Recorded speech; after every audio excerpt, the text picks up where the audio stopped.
Today we're going to be telling the story of the Pied Piper. And this is a really fascinating tale because there's actually quite a bit of history attached to the story. And if you're interested, you can listen to our fairy tale flip later after you hear the story. So this is the story of the Pied Piper.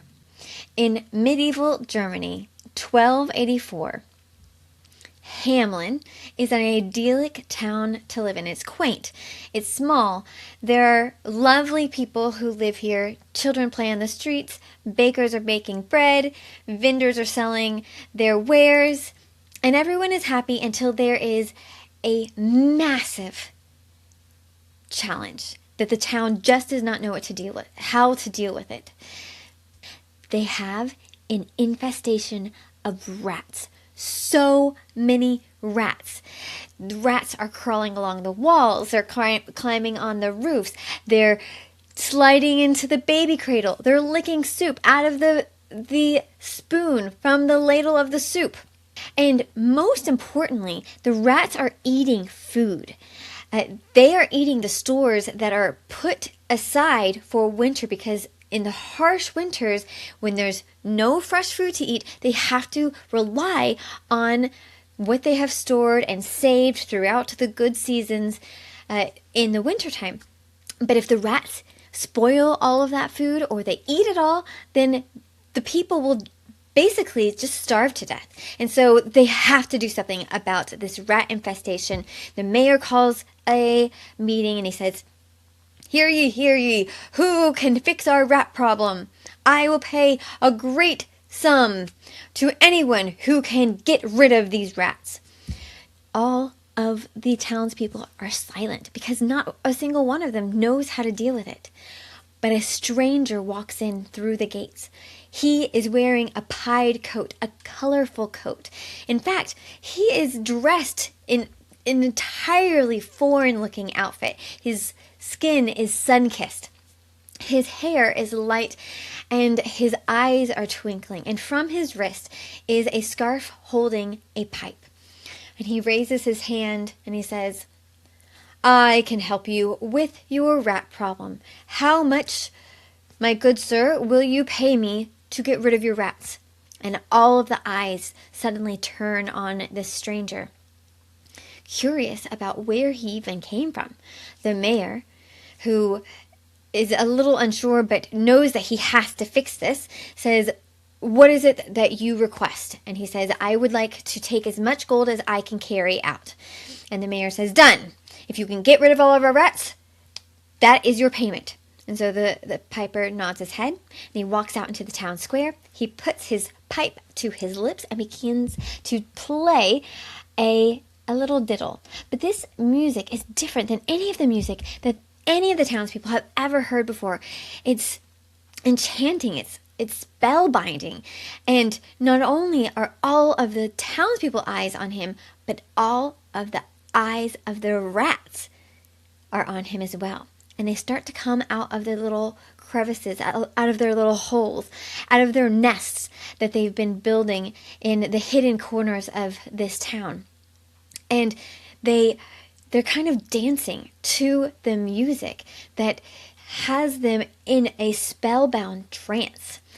And the piper begins to walk as he's playing his pipe. He's walking out of the gates of Hamelin, and behind him is a procession of rats. All of the rats, hundreds, thousands of rats, follow the Pied Piper out of the town.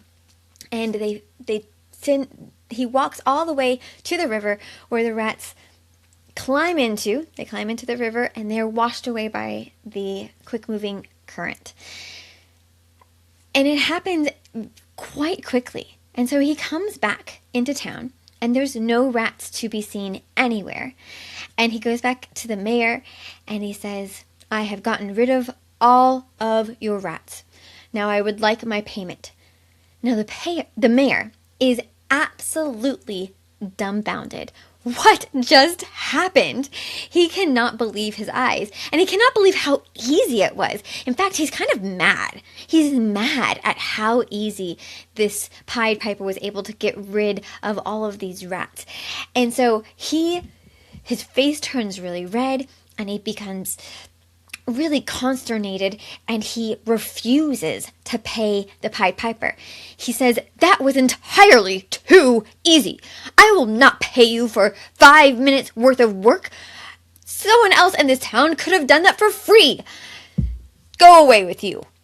And so the Pied Piper is silent for a moment, allowing the mayor to reconsider.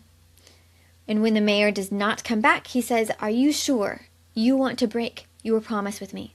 Because we had an agreement, and you are breaking our contract."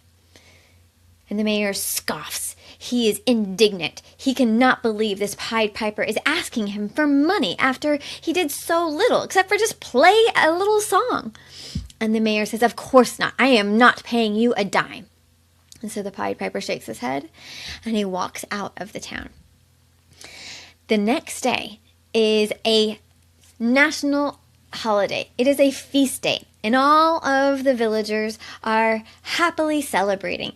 The adults are eating food and resting, and the children are out in the streets and they're playing a game of ball. And the Pied Piper returns, and at first no one notices him, but he goes straight into the town center, and he lifts up his pipe once again, and he plays a song. Now this song is different. It's more enchanting. It's almost as if there's more than one pipe playing at one time. And everybody is just enthralled with the song. In fact, it's as if they can't even control their own body. The adults who were laughing and having a joyous time become like statues. They cannot move. Their eyes are all affixed on the Pied Piper. But the children are dancing in the streets. They love the song that the Pied Piper is playing, and they cannot stop from dancing to this melodic, enchanting, haunting music. Until the Pied Piper begins to walk out of town, just as he had done with the rats. Now, just as he had done with the rats, the children who were still dancing begin to follow the Pied Piper. Now the parents are frozen, and they want to run after their children. They want to grab their children and keep them from proceeding after the Pied Piper, but they can do nothing. And the children dance their way merrily out of the town. And instead of taking them to the river, he takes them to the mountainside. And inside the crack of the mountain is a deep crevice and a cave. And he takes the children into the cave. And that is the last the children were ever seen again. If you were interested in understanding the history and the context and the deeper meanings of the Pied Piper story, definitely tune in to Fairy Tale Flip episode, I believe it's 22. I'll have to double check. And you can listen to it on my podcast, Fabric of Folklore, or you can tune in on Doorways to Learning YouTube channel, which is Donna Lee Field's personal YouTube channel. Thanks so much for listening, and I can't wait to hear what you thought about this mysterious legend from Hamelin, Germany. Keep the fairy tales alive.